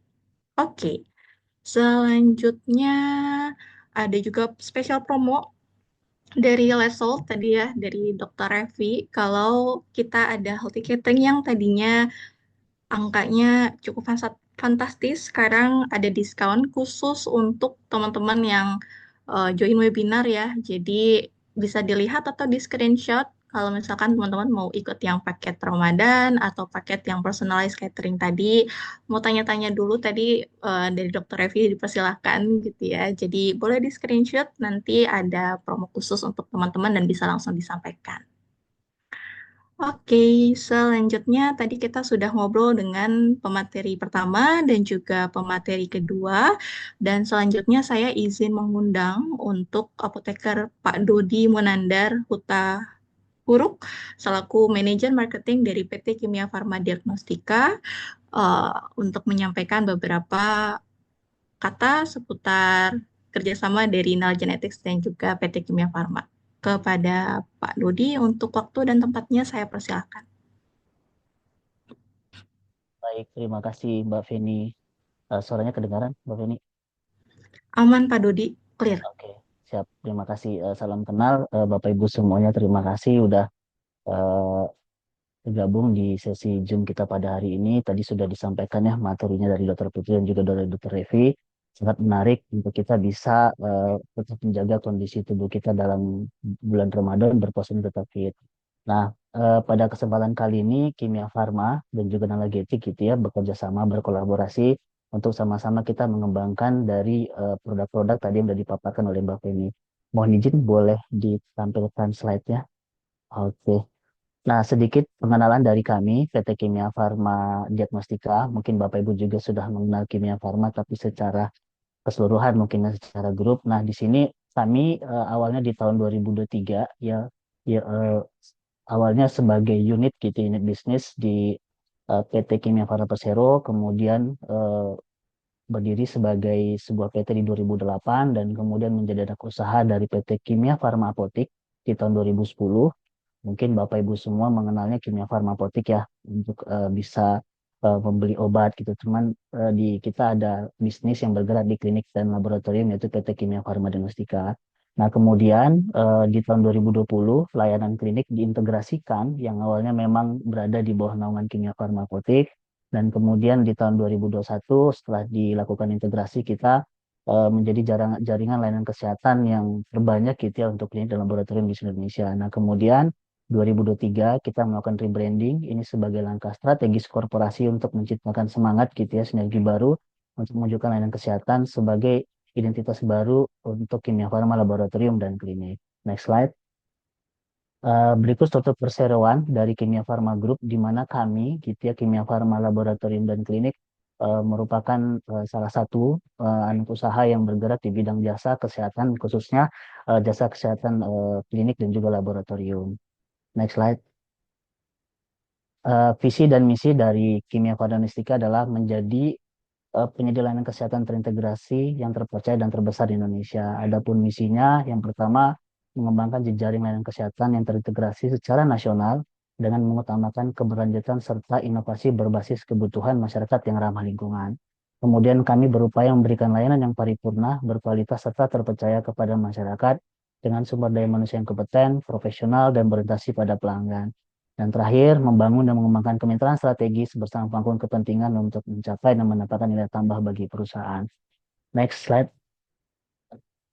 Nah, berikut sebaran outlet kami, Bapak Ibu semua, kami tersebar sebanyak 431 outlet dengan jejaring 364 klinik dan 67 laboratorium medis. Dengan kolaborasi bersama Nalagetik, mudah-mudahan ini akan bisa menjangkau Bapak Ibu semua gitu ya dari seluruh Indonesia untuk bisa mengakses dari produk layanan yang tadi sudah dipaparkan oleh Mbak Feni di awal. Next.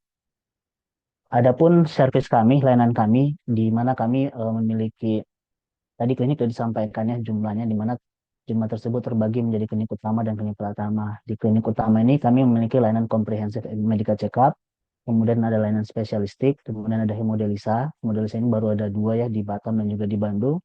Kemudian beberapa klinik utama kami juga bekerja sama dengan BPJS.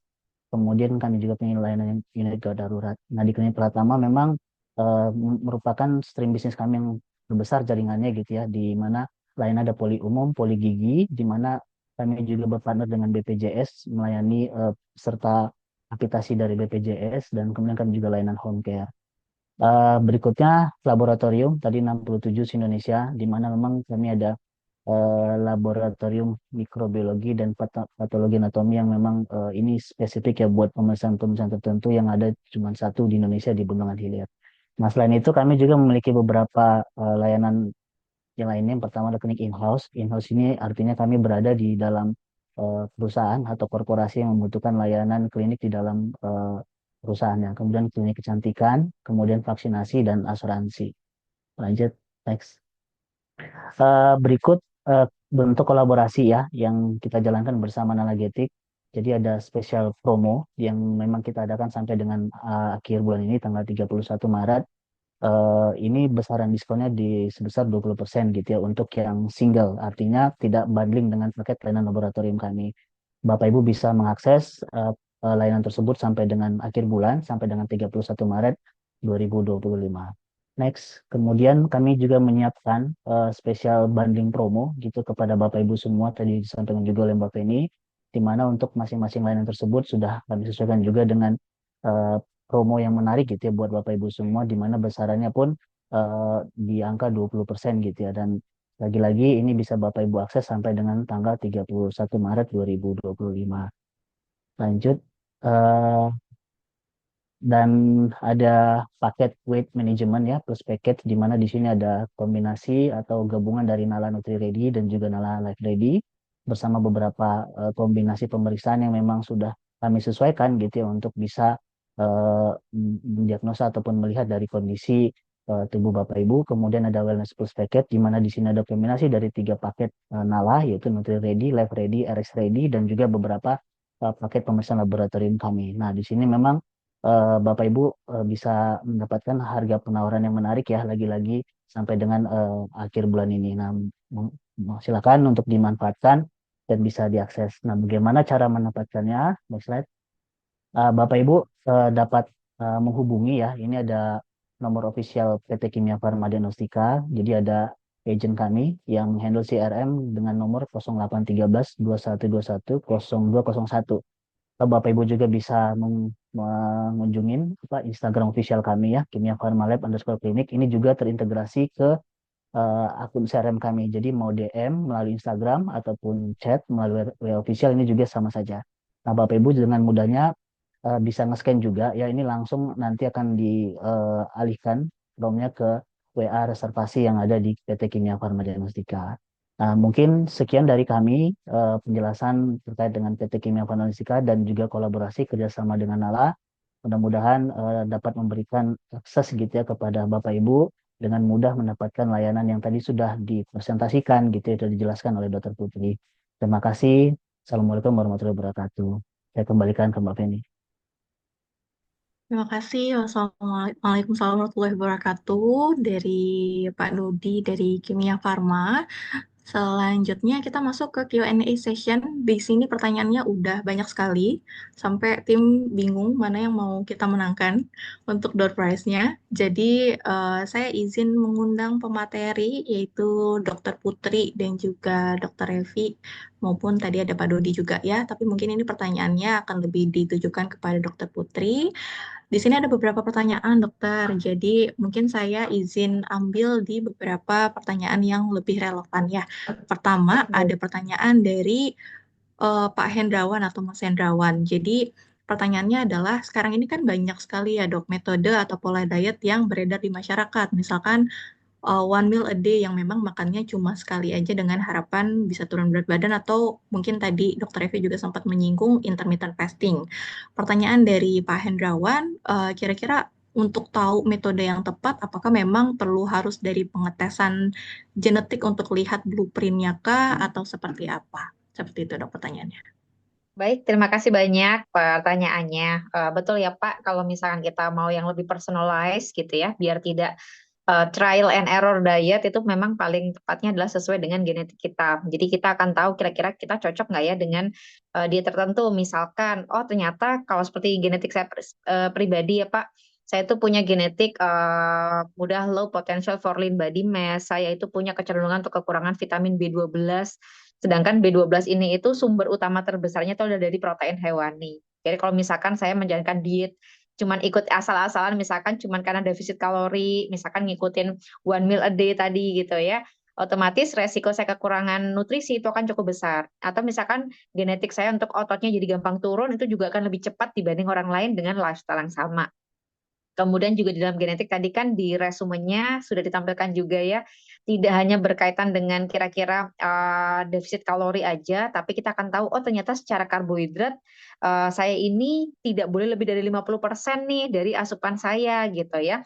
Padahal kalau secara kedokteran, bahkan untuk orang diabetes pun gitu ya, sebetulnya karbohidrat itu masih diperbolehkan sampai mencapai 60% dari total kebutuhan kalori hariannya. Tetapi kalau secara genetik dia tuh tampilnya hanya 50%, maka otomatis kan kalau kita tidak tes genetik dan kita mengikuti guideline kedokteran secara umum, maka resikonya ya tentu saja kita merasa udah menjaga pola makan, kok masih lebih mudah naik berat badan, atau misalkan susah turun berat badan, atau mungkin kontrol gula darahnya kok tidak sebaik orang lain ya, padahal lifestyle-nya sama persis, misalkan seperti itu. Oke, setuju banget dok. Jadi mungkin dengan kita pengetesan genetik atau mengetahui blueprint kita, kita semakin mengenal ya dok ya sama diri kita, mana yang perlu kita tambahin, mana yang perlu kita kurangin, jadinya lebih personalized, lebih tepat sasaran juga, dan mencegah dari trial dan juga error. Semoga terjawab untuk Pak Hendrawan. Yang selanjutnya ada pertanyaan ngomongin kopi, Dokter Putri. Jadi agak susah yang kopi di bulan puasa dan jamnya yang terbatas ini. Jadi pertanyaannya adalah ada yang kangen banget dok untuk minum kopi dari Mas Ari dan juga Mas Andri. Pertanyaannya saya izin gabung. Kira-kira kapankah waktu yang tepat untuk minum kopi saat puasa? Karena suka mengantuk dan lumayan bergantung dok terhadap kafein sebelumnya. Dan ada pertanyaan tambahan, apakah benar kalau misalnya memang minum americano yang katanya bisa bantu untuk penurunan berat badan? Gimana kira-kira dokter Putri? Baik, terima kasih banyak. Kayaknya ini tipenya sama kayak kita ya, Kak Feni ya. Coffee is our blood type gitu ya. Jadi kita kalau minum kopi tuh kayaknya kalau enggak kayak ada yang kurang. Tapi memang kalau bisa sih membatasi, terutama kalau misalkan memang kita ini memiliki riwayat gangguan pencernaan. Atau yang kedua, sensitif terhadap gangguan insomnia. Belum lagi kalau ngomongin genetiknya tadi ya, Kak Feni gitu ya. Jadi kalau misalkan pun pengen, yang paling ideal sih kalau saya boleh saran pastinya setelah iftar atau setelah buka ya. Jadi nggak saat sahur gitu ya, sehingga meningkatkan resiko asam lambungnya meningkat. Atau yang kedua, sebetulnya pada genetik itu akan muncul juga pada beberapa orang yang mengonsumsi kafein melebihi batas maksimal genetiknya akan muncul juga. Itu ternyata juga bisa men-trigger ke arah anxiety gitu. Jadi dia bisa, padahal kan kita kalau puasa harapannya lebih bisa menjaga ini ya kesehatan mental kita juga gitu. Jadi yang terbaik sih kalau memboleh saran itu setelah iftar itu pun kalau mungkin yang decaffeinated. Kalau memang tujuannya biar nggak ngantuk, nah pertanyaan saya adalah sebetulnya kan kita jam tidurnya ini sudah agak padat ya, agak beda lah ya sama kalau kita misalkan nggak bulan puasa. Kalau menurut saya sih sebetulnya kalau ngantuk ya tergantung ya. Kalau ngantuknya itu misalkan karena buka puasa kok jadi ngantuk biasanya itu karena makannya itu terlalu langsung padat gitu. Hmm. Jadi setelah berbelas jam kita tubuh kita ini pencernaan kita beristirahat, terus kita kasih makan langsung berat, nah itu kan aliran darah itu fokusnya ke pencernaan ya untuk mengolah makanan, sehingga kadang itu jadi ngantuk. Jadi tadi balik lagi kalau kita makannya di saat buka puasa lebih mindful, mengunyahnya lebih bertahap, kontrol gula darah kita juga naiknya bertahap, misalkan dengan iftarnya, misalkan snacknya yang lebih ringan gitu ya, cuman untuk mengembalikan secara bertahap fungsi apa namanya kontrol dari pencernaan kita harusnya sih gangguan ngantuk itu tidak terjadi. Dan alangkah baiknya kalau misalkan kita di bulan puasa ya tidurnya bisa cukup. Jadi saran saya sih malah tidak diganggu dengan kopi. Jadi kalaupun lagi pengen kopi secara taste gitu ya atau secara psikologis psychological effect gitu ya, kalau saya sih biasanya menganjurkan yang decaffeinated kalau memungkinkan gitu. Terus kalau masalah berhubungan sama kopi americano gitu ya, ya otomatis kalau misalkan kita kopi americano ini kan berarti tanpa gula, tanpa susu gitu ya. Jadi otomatis kayak kita mengonsumsi air putih gitu ya, kayak atau teh tawar yang tidak ada kalorinya istilahnya gitu. Jadi ya tentu saja bisa membantu kita untuk menjaga defisit kalori yang sedang kita jalankan di saat kita ingin menurunkan berat badan gitu. Tapi kita nggak bisa rely on cuman pada mengonsumsi kopi terus kita berharap turun berat badan gitu ya. Karena tetap bagaimanapun juga 80% yang berperan untuk penurunan berat badan itu adalah dari pengaturan ke defisit kalori dan juga komposisi yang tepat gitu. Jadi kopi itu sebetulnya bersifat membantu ya sebetulnya, kecuali kalau ternyata di genetiknya kopi tersebut dengan melebihi batas genetiknya malah memicu anxiety. Yang kita khawatirkan apa? Memicu emotional eating atau binge eating pada orang-orang yang pengen diet, malah akhirnya dia karena ke-trigger genetiknya kafeinnya berlebihan akhirnya dia malah akhirnya stressful, dia mencari comfort food, akhirnya makan manis, nyemil dan lain-lain gitu.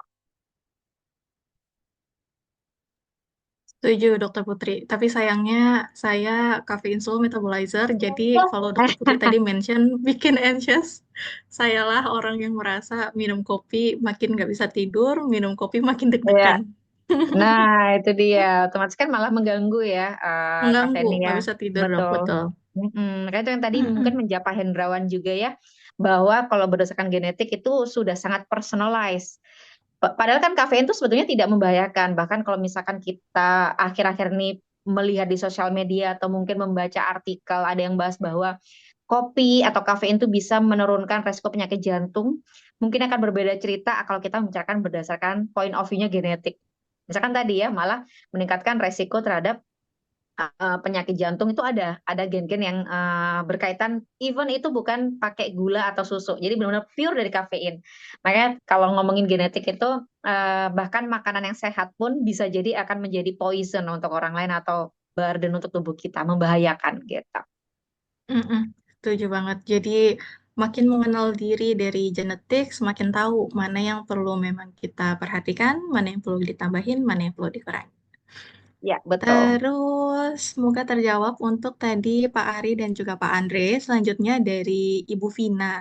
Terkait takjil atau snacking di luar, Dokter Putri, apa saja rekomendasi snack yang sekiranya tinggi protein dan lebih mudah dicari dan gampang dikonsumsi ya, Dok? Ya, kalau paling mudah sih kalau saya biasanya nganjurin pasien kacang-kacangan ya, kacang-kacangan roasted. Harusnya sih setahu saya Pak, paling enggak itu tersedia sih kadang pada beberapa bukber gitu ya, atau kalau enggak ya dari misalkan dari kurma itu kan juga ada proteinnya ya, walaupun tidak setinggi dari kacang-kacangan. Kalau yang paling ringan atau light sih itu sih sepertinya gitu ya, kalau misalkan kita lagi di luar, atau kalau enggak ya tadi kalaupun ada misalkan cuma ada gorengan, kalau saya tipikalnya memilih yang lebih ada proteinnya lah, misalkan tahu atau martabak telur dibanding cuma bakwan aja ya gitulah. Pintar-pintar kita memilih dan memilah mana sih yang nutrisinya lebih eh, bisa memenuhi kebutuhan kita dibanding kalau misalkan cuman ya yang manis-manis aja misalkan gitu. Hmm. Susu oke nggak, Dokter Putri, kira-kira? Susu boleh, kalau boleh saran sih better yang susu skim atau yang low fat, itu akan membantu juga. Mm-mm. Asalkan nggak intoleransi laktus ya, Dok. Saya kemungkinan soalnya Yes, kalau minum susu. iya sama, betul. Oke, sip. Selanjutnya di nomor 4, tadi ada pertanyaan terkait pola tidur dokter. Jadi mungkin ada kaitannya dengan kafein tadi juga gitu ya. Ada sebagian orang yang cukup sensitif dan pertanyaannya adalah kira-kira apakah ada bahan makanan tertentu yang direkomendasikan untuk mengatasi insomnia? Mengingat di bulan Ramadan ini jam tidurnya atau jendela tidurnya kan singkat ya dok ya. Jadi untuk meningkatkan kualitas ini sendiri dengan jam yang sedikit kira-kira seperti apa? Baik. Baik lagi kalau misalkan secara guideline ya mengikuti dari National Sleep Foundation tadi yang saya sampaikan bahwa kalau memungkinkan tetap kita menjaga agar jam tidurnya konsisten. Contohnya kalau saya pribadi saya kan tetap bekerja juga, saya sampai rumah tuh kadang jam 7 setengah 8 malam. Nah itu saya biasanya untuk sahur itu saya kan udah mulai meal prepnya di malam itu dengan harapan saya jam 9 udah bisa tidur dan akhirnya jam 3 atau setengah 4 saya bangun tuh udah masaknya udah nggak membutuhkan waktu yang cukup banyak. Jadi tidur tuh paling tidak 6 jam tuh terpenuhi dengan baik gitu. Jadi yang pertama, upayakan jam tidurnya konsisten. Yang kedua adalah upayakan agar kalaupun kita olahraga atau beraktivitas fisik, kalau kita memang punya kecenderungan untuk insomnia, kalau saya boleh saran olahraganya tinggal di dua waktu tadi ya, antara sebelum makan sahur atau di sebelum iftar gitu. Karena pada beberapa orang kalau misalkan kita olahraga di malam hari kadang bisa men-trigger juga ya kan, jadi seger, alert gitu ya di malam hari gitu. Kemudian yang ketiga tadi kafein. Jadi memang kafein better tidak dikonsumsi 6 jam menjelang jam tidur. Which is itu sama aja kalau buka ya kalau bisa kalau pengen kopi pilih yang decaffeinated, atau kalau pengen minum teh pilih yang memang herbal tea atau misalkan dari bunga telang, chamomile yang justru bisa memicu kita rileks. Jadi tidurnya juga lebih nyaman gitu ya. Dan yang keempat, biasanya kalau misalkan memang tetap ada gangguan, boleh kita pertimbangkan, apalagi kalau kita membicarakan genetik ya, orang-orang yang secara genetik seperti saya nih kekurangan magnesium, memungkinkan sekali salah satu gejala yang muncul adalah gangguan pola tidur. Entah itu jadi mudah insomnia atau misalkan kualitas tidurnya nggak bisa deep sleep, nggak bisa relax dengan baik gitu ya, sehingga kualitas ketika besoknya tuh jadi produktivitasnya terganggu. Maka kita juga jadi tahu, oh kita butuh nih tambahan magnesium misalkan dari kacang-kacangan, biji-bijian, atau mungkin perlu suplemen misalkan magnesium glycinate, misalkan gitu. Tapi kalau misalkan kita belum cek genetik ya palingan yang bisa saya anjurkan tadi ya 3 item itu: jam tidurnya konsisten, kemudian olahraganya tetap rutin dilakukan dengan jam yang lebih tepat di saat bulan puasa, kafein tidak dikonsumsi di atas jam 3 sore agar tidak mengganggu kualitas tidurnya, sama upayakan agar environment juga dibuat senyaman mungkin untuk tubuh kita. Salah satu yang paling membantu sih biasanya ini ya apa namanya, membaca buku sebelum jam tidur itu secara apa namanya, secara guideline itu juga membantu kita agar lebih mudah, mempermudah kita untuk mengatasi insomnia.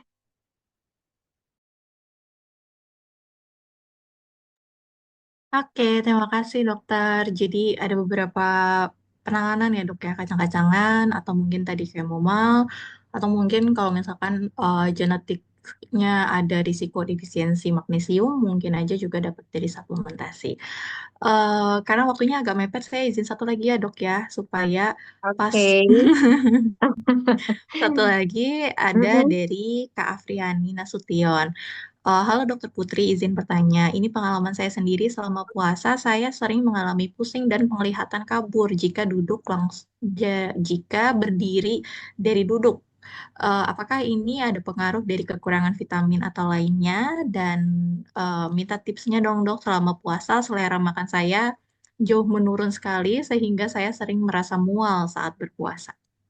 Oke, terima kasih banyak. Iya, kalau misalkan kita gampang gelap atau misalkan keliengan, coba evaluasi apakah tekanan darahnya cenderung rendah ya. Itu kan efeknya juga banyak ya. Kalau kita kekurangan nutrisi juga pasti akan mempengaruhi tekanan darah kita. Misalkan tadi ke arah magnesium, atau misalkan kalau kita kekurangan karbohidrat pun dalam masukan sehari juga kan tekanan darah kita kontrolnya juga jadi kurang oke. Atau misalkan kurang istirahat, kurang gerak mungkin selama bulan puasa juga mempengaruhi. Karena untuk tekanan darah yang baik itu juga kita butuh beraktivitas fisik yang tetap rutin dijalankan. Secara nutrisi juga pastinya tadi ya, kalau misalkan kita memang agak males makan, pilih makanan-makanan yang lebih mudah kita konsumsi, tidak terlalu berat tapi mudah didapetin. Misalkan apa ya? Kalau saya tuh biasanya sahur itu terbantu dengan telur, entah itu putih telur aja atau enggak, atau susu yang mudah kita minum misalkan gitu ya, atau misalkan kita juga misalkan kacang-kacangan dibanding makan tahu tempe udah ngantuk malam-malam males. Kalau kacang-kacangan kan gambarnya gini, sekitar satu potong tahu itu setara dengan 2 sendok makan kacang-kacangan misalnya gitu. Jadi kita itu lebih cepat lah makannya tapi nutrisinya lebih padat gitu, jadi nyari yang lebih mudah dikonsumsi tetapi cukup memenuhi nutrisi kita dengan baik gitu. Oke, terima kasih dokter. Boleh izin satu lagi dok, terakhir banget nih. Boleh. Kalau tadi ngomongin seputar ini dok, genetik tadi, kan dikatakan genetik ini menjadi blueprint gitu ya. Apakah hasil tesnya ini bisa menjadi acuan untuk kondisi kita saat ini? Karena belum tentu valid untuk melihat kondisinya sekarang. Misalnya kenyataan karena lifestyle justru kondisinya kebalikannya blueprint, apakah ada penyesuaian dari hasil genetiknya juga dok? Berarti untuk hal-hal seperti ini, apakah baiknya memang diimbangi dengan pemeriksaan tes darah juga? Oke, baik, terima kasih banyak. Ya, jadi tes genetik ini kan sebetulnya tadi ya blueprint tubuh kita. Jadi sangat eh, apa ya istilahnya itu, dari kita lahir sampai kita meninggal usia berapapun itu tidak akan pernah berubah gitu. Jadi yang kita bisa lakukan adalah kita menggambarkan tes tes ini itu seperti tombol lampu. Jadi kita tahu resiko-resiko kita terhadap defisiensi atau kelebihan vitamin mineral seperti apa atau resiko penyakit kita itu apa aja kita udah tahu dari awal dari tes genetik ini. Tinggal kita ngebaca rekomendasinya ini itu akan mengarahkan kita di telunjuk tangan kita. Jadi telunjuk tangan kita itu saya gambarkan sebagai lifestyle yang akan kita jalanin. Jadi kalau kita tes genetik, kita tahu rekomendasi genetiknya seperti apa, maka kita tidak akan menyalakan lampu itu, walaupun kita punya genetiknya untuk penyakit tersebut. Tapi sebaliknya, kalau kita nggak tes genetik atau kita tes genetik tapi kita nggak ngikutin rekomendasinya, maka telunjuk ke tangan kita itu akan nyalain penyakitnya lebih cepat dengan lifestyle yang sama persis dengan orang lain gitu. Makanya tes genetik ini disampaikan sebagai one size doesn't fit all. Tidak akan pernah ada orang yang sama di seluruh dunia ini. Jadi sangat personalized sekali untuk kita bisa mencegah atau meningkatkan quality of life tubuh kita. Tapi memang tes genetik ini bukan menggambarkan kondisi terkini saat ini. Misalkan saya tuh tampil di hasilnya adalah punya resiko untuk mengalami defisiensi vitamin apa gitu ya. Bukan berarti saat ini sudah terjadi. Karena kalau misalkan lifestyle-nya bisa mengikuti atau sejalan dengan rekomendasi yang ada, maka kan kondisi itu tidak akan terjadi, gitu. Cuman memang ada beberapa gen, contohnya misalkan seperti vitamin D ya, itu biasanya pasien akan saya anjurkan untuk rutin tes, entah itu per 3 atau 6 bulan sekali. Kenapa? Karena kalau memang kita membutuhkan tambahan dari suplemen, dosisnya kita nggak boleh ngasal. Jadi untuk menentukan dosis yang dari suplemen yang akan kita konsumsi itu berdasarkan kadar darah yang bisa kita cek secara rutin di laboratorium gitu. Cuman tidak semua wajib dicek biasanya karena beberapa itu masih bisa kelihatan dari gejala-gejalanya tadi ya. Misalkan kayak magnesium, misalkan beberapa gejala yang sering terjadi gampang kram, gampang kesemutan, atau pencernaannya terganggu atau gangguan tidur. Kita nggak perlu cek kadarnya pun kadang kita masih bisa menganjurkan untuk coba deh ikutin meal plan-nya apa namanya untuk sumber magnesium kacang-kacangan nabatinya itu dipenuhin. Kalau misal gangguannya belum terpenuhi, baru kita untuk sementara waktu tambahkan dari suplementasi magnesium based on genetiknya, misalkan gitu. Jadi kita jadi kayak punya rambu-rambu kali ya. Tapi mungkin gini ya Kak Feni, beberapa tuh kadang ada yang takut nih untuk tes ini jadi takut nggak boleh makan ini dan itu. Sebetulnya enggak ya. Jadi nggak ada pantangan 100%. Contohnya tadi misalkan ada khawatiran, nanti jadi nggak boleh ngopi nih kalau tahu genetiknya ke arah Mm-mm. penyakit NCT atau jantung. Enggak juga. Tetap boleh, tapi kita jadi tahu batasannya berapa ratus miligram kafein sih yang akan kita konsumsi, lebih ke gitu sih. Jadi jangan khawatir, tes ini sebetulnya akan membantu kita kayak rambu-rambu aja sih guideline kita untuk mana sih yang baik kita lakukan, mana yang tidak, tapi bukan berarti jadi ada yang tidak boleh 100%. Atau misalkan contoh kedua, daging merah gitu ya. Tadi saya baca Kak Feni ada pertanyaan yang dia nanya, apakah tes ini wajib ditambah dengan live ready atau boleh nutrisi aja? Kalau kita mau ideal itu kombinasi. Kenapa? Contoh nih, misalkan kalau kayak di Nutri Ready ya, kita akan melihat misalkan, oh dia cenderung gampang mengalami anemia karena zat besinya cenderung rendah. Sedangkan salah satu sumber zat besi kan yang terbaik ya itu adalah daging merah ya gitu.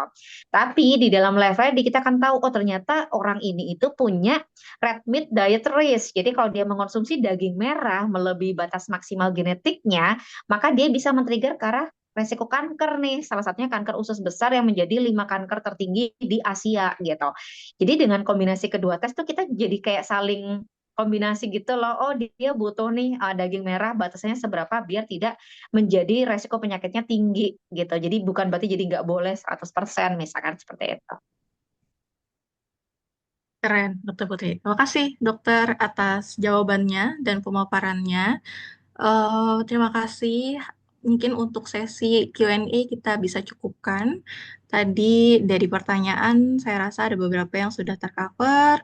Kalau dari tim, sepertinya sudah punya nama juga untuk 4 nama yang beruntung bisa mendapatkan door prize dari, oh langsung ada. Oke, jadi ini adalah pemenang door prize untuk sesi di webinar hari ini. Selamat kepada 4 orang penanya terbaik, Bapak Ibu dari yang sudah disebutkan. Ada atas nama Vina, Hendrawan, Olive, dan juga Afriani. Selamat nantinya akan mendapatkan premium tumbler dan juga notebook yang dikirimkan dari Kimia Farma Diagnostika dan juga dari Nala Genetics. Jadi pastikan sudah mengisi daftar hadir ya supaya kami bisa menghubunginya lebih mudah untuk janjian untuk mengirimkan dari door prize yang kami siapkan. Oke, kalau seperti itu mungkin sebelum mengakhiri acara tidak lengkap rasanya kalau kita tidak foto dulu gitu ya supaya kita bisa mengabadikan momen. Jadi mohon izin teman-teman, Bapak Ibu dipersilakan untuk menyalakan kamera, kita abadikan momen ngabuburit bersama di hari ini ya. Jadi kita bisa tunggu terlebih dahulu untuk foto bersama.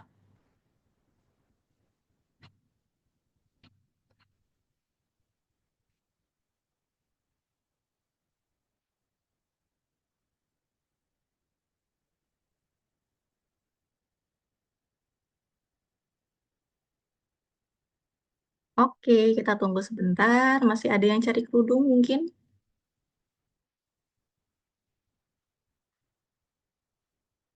Oke, sip. Sudah on cam ya semuanya ya. Saya izin hitung, teman-teman boleh senyum. Satu, dua, tiga. Oke, sekali lagi mungkin ya, supaya posisinya ada yang lebih proper lagi. Senyumnya mungkin yang tadi belum keluar, kita bisa keluarkan lagi. Oke, boleh senyum semuanya. Satu, dua, tiga. Oke, cukup. Dari tim sudah cukup ya, sepertinya ya, karena yang terlihat on cam di satu layar sudah mencukupi. Oke, kalau seperti itu, saya rasa materi hari ini pack banget, komplit sekali, sudah dijabarkan dari A sampai Z.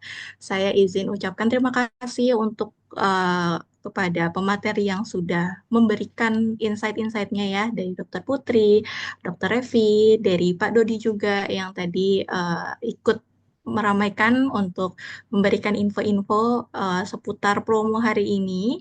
Jadi tidak lupa untuk mengingatkan juga spesial bundling promo masih ada lagi gitu ya. Ini promonya sampai akhir bulan ini, jadi yang sudah dapat THR atau minggu depan dapat THR, mungkin mau memberikan THR yang terbaik gitu ya untuk diri sendiri atau untuk orang yang terkasih, kita ada spesial banding promo. Jadi di sini sudah include, kalau misalkan mau include yang seperti tadi Dokter Putri jelaskan, itu maksudnya ke yang weight management plus package, sudah ada Nutri-Ready, Life-Ready, dan juga pemeriksaan tambahan berdasarkan dari darah gitu ya, pemeriksaan darah.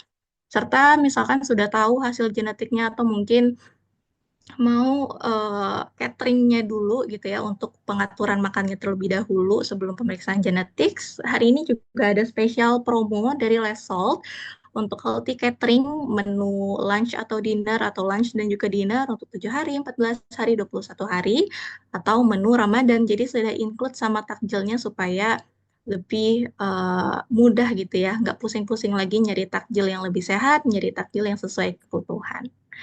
Oke, saya rasa bisa dicukupkan. Saya ucapkan terima kasih sekali untuk teman-teman, untuk pemateri yang sudah hadir.